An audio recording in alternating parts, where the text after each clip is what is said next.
Araw-araw okra. Kada mag-walking kami sa umaga, okra. Ito, sobrang maliliit pa tong okra na to.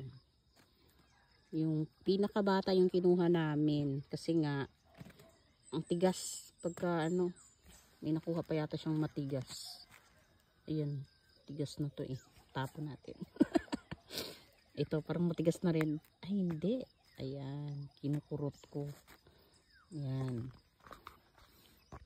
Kumpara natin doon sa mga malalaking bunga niya, itong mga kinuha namin, kung gaano kaliliit. Yan. Para natin. So ito ngayon, yun, kinuha namin. Ito naman ang magulang. Matigas na okra. Pasidling na yan. Itong okra na to, ang dami niyang buto. Parang puro siya buto. Nipis ng ano niya, ng covering niya sa buto.